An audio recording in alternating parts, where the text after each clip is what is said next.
Good morning. My name is Leslie Williams and I am in San Diego, California. And I'm going to have to talk a little bit fast in this particular video because I'm running low on memory and I still have 2 additional videos to make before I leave for the day. Today's date is July 30th, 2013. I'm just going to go ahead and fly right into the purpose, concern, and the reason why I'm making this specific video. My cell phone's, hang on a second. My cell phone is, well, it's turned on now. 7:30, 2013. I'm making these statements at 8:13 a.m. as you can see. I'm in San Diego, California, and my name is Leslie Williams. I am a target victim and activist concerning the criminal expeditions of what is known as organized stalking, which can also be termed as gang stalking. And these crimes can be researched extensively all over the internet. You can go to YouTube and type in gang stalking bullying on steroids. Now, I'm going to just share some personal information with you, and I don't know how it's going to come across to you. But I'm saying it with complete sincerity from my heart and from my soul. And I know that probably sounds a little bit wishy-washy, but just bear with me for a minute. Maybe you'll be able to catch the purpose of the reason why I'm making these statements. My family ancestry has served this country all the way back to the Revolutionary War. And I'm not saying that I agree with everything in reference to, like, my father was Chief MP to General Curtis LeMay. I have retired NASA in my family, retired high-ranking Air Force, and my ex-husband was even a submarine radar antenna electrician. Yes. And my great-great-uncle, from what my father told me, was General James Robertson, who discovered most of Tennessee, and a battleship was named after him during World War II. I'm in San Diego, California. My name is Leslie Williams. We have a family cemetery in Tennessee that has my ancestry lineage from individuals that have served in the Revolutionary War. I don't know if it's, and I think maybe a couple other wars. You know, and so the point I'm trying to make is this, is that my blood has literally fought, died, and risked their lives to protect this country so the individuals that are living today can enjoy the freedom that our constitutional and Bill of Rights dictates that we're allowed to have by God, okay, and by the legal system. But these constitutional rights are nothing but a farce, okay? And the reason why I say that is because of what I know and who I am, okay, and why I'm being targeted. Now, I'm being targeted for multiple motivations, multiple aspirations, and you would not believe what I know. I'm a military, federal, and state whistleblower. That's right, and I'm not afraid to say it. As a result, I'm not only being targeted with this crime because of their motivations for me, but I'm also being targeted because of the factual reality. They are aware of what I know. They are aware that of what I know concerning who they are and what they've done, also including what they've done to my family. And I was thinking about this last week. I thought to myself, why am I doing this? Why is this so important to me? Is this so important to me because even though my family was involved in organized crime and had no clue at all, because I didn't talk to them for over 20 years due to abuse. And when I was due to reconnect with them, with my sister back in 2004, between 2004 and 2008, 9, and a little bit of 8 and 9, I discovered quite a bit, okay? But I also have memories that I have intertwined and synthesized with the educated knowledge and experience. So I am here today to tell you, fellow American citizens, that my family was not only involved in these crimes, but they were also victims of it. So I was thinking to myself, when I have these memories of what I witnessed as a result of them being a victim of this crime, I believe in order to keep them in line, I thought to myself, no matter how much, you know, even abusive children love their parents. It's just the way life is, okay? And so when I had these memories of witnessing what they did even to my mother and my father and my younger brother and my older sister, and I'm sure they even did it also to my older brother, I get very angry, okay, because it's blood. Okay, and then I thought to myself, well, what about the other victims and their parents and their children and their aunts and their uncles? Are they any less important than my own? And then I even thought to myself what they're doing to some of the perpetrators of these crimes and how they're being controlled, how their lives have been altered and will never be the same because they got themselves possibly involved in something that they had no idea concerning the scope of it. I'm in San Diego, California. My name is Leslie Williams. I make these videos to inform, to expose the truth concerning the factual realities of these expeditions. Now, I have no hate in my heart for these people. I'm a Christian, and I try to practice my faith and my thinking, my behavior, and my understanding, and in my discernment. But as a result of being a victim of this crime and discovering discovering things over time, you would not believe what I know. So as a result, one time I heard a boxer say that in order to be able to know your enemy is to know how your enemy thinks and what they might do as a result of certain thought processes they might eventually have. So this video is concerning that. As a result of me whistleblowing, and as a result of what has happened to me, what I know, and the motivations they had for me, which they're still trying to achieve, I have to try and take a look at all the variables concerning how they might behave in the future, because they have limitations, they have fears, they have pride, they got vanity. They're in employment descriptions that can totally wreck anybody's life. So what I got to do is look at what they might do next based on these attributes. Okay, in order to be able to summarize and make conclusions about what they might do next, in order to be able to deliberate, to make decisions to keep myself safe, and to expose their criminality. I make predictions about what they might do and how they might do it. And this is based on educated knowledge, information that has been sent to me by fellow targets, information that I have read concerning people who have investigated these crimes, including Vic Livingston, who is a journalist in Pennsylvania who's being targeted up and down the road.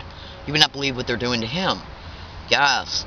So, the point of this video, and I've already showed you my cell phone, is to tell you is that one of the methods of organized stalking and gang stalking is they try to provoke a target. It's called baiting a target, where they try to provoke a target to act out physically. They'll try to even bait a target to call the police. Now, they create homelessness of targets, and this can be extensively Googled and YouTube. It's one of their main original objectives for a target is to create homelessness of them. That's right. Throw them out on the street and initiate a higher, more frequency campaign of the organized stalking harassment, because the target is now out in the community more because they're homeless.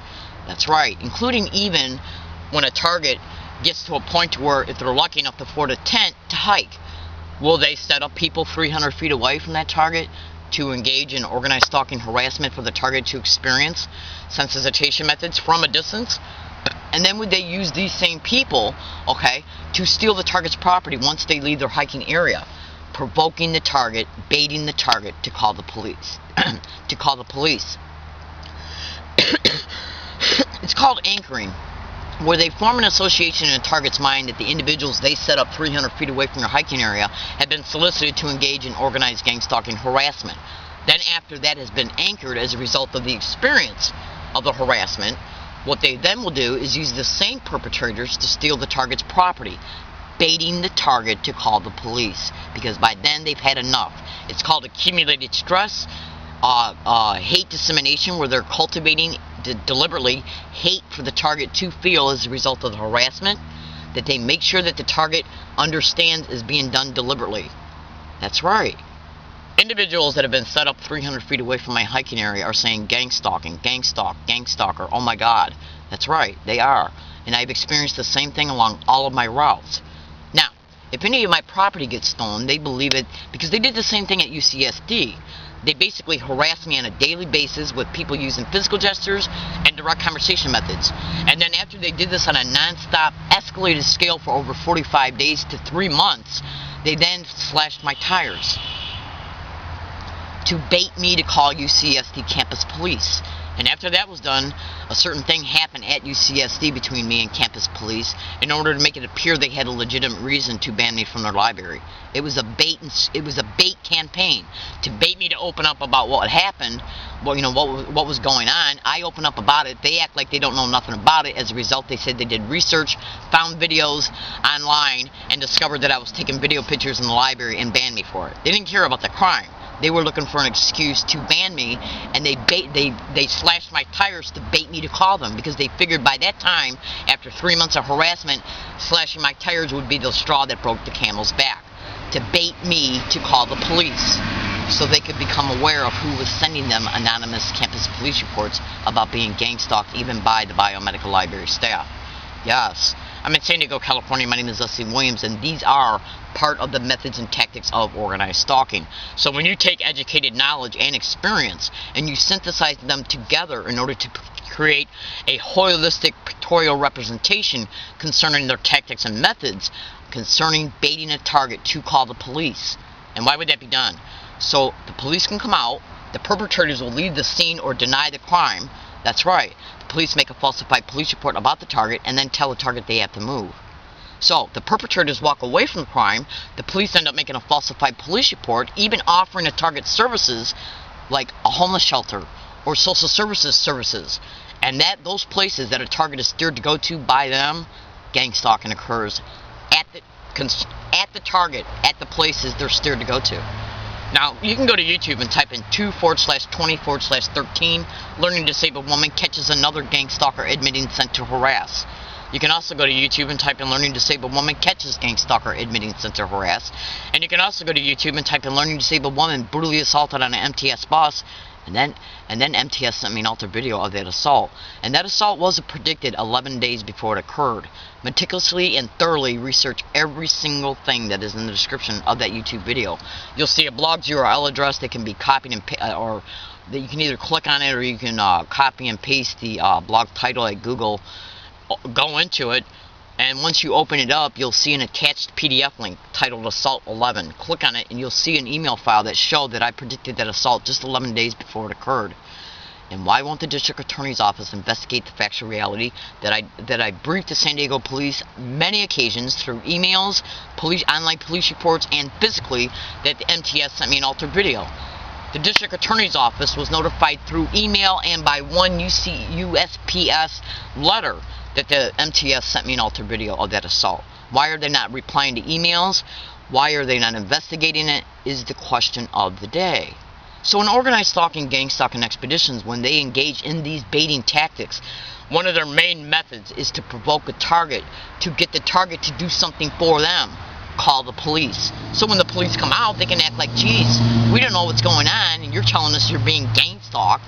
You're telling us things that sound extremely peculiar, and you're homeless and won't get out of it, even though we're offering you services. Really? I suggest you go to Google and type in organized stalking or gang stalking and how they create homelessness of targets. Organized stalking or gang stalking in homeless shelters. Social services.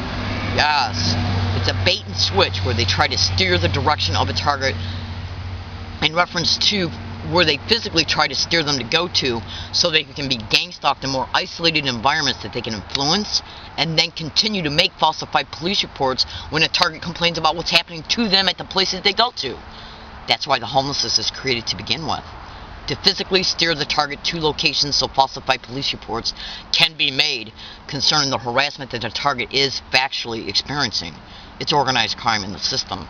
I make these videos to inform, to expose the truth concerning the factual realities of these expeditions.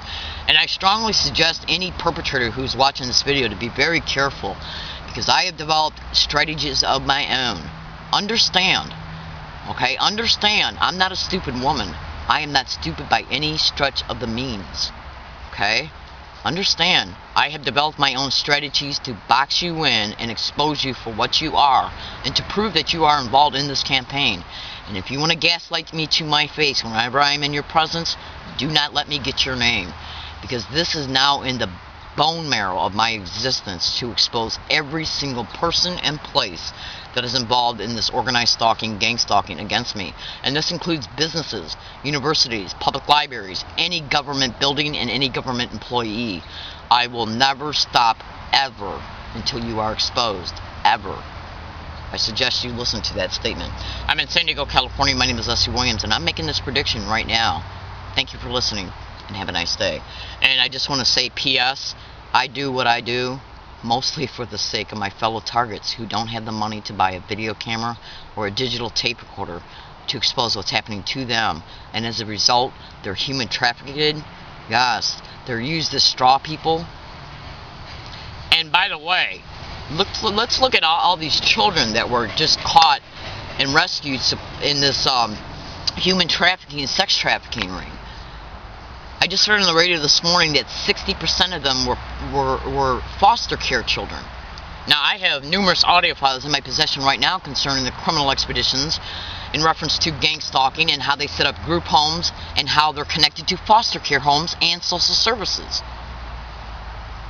So, I got these audio files that prove me making statements like this even up to a year ago concerning human trafficking in foster care homes, group homes, and so on and so forth. And it's all over the radio that 60% of sex trafficking children came from foster care homes. So is information bought and sold? Who's running these foster care homes? And who's funding them? Are they being treated like straw people? Money from every angle? I'm in San Diego, California. My name is Leslie Williams. Do not ever cross my path and think that once I get your name, I'll forget it. Thank you for listening, and have a nice day.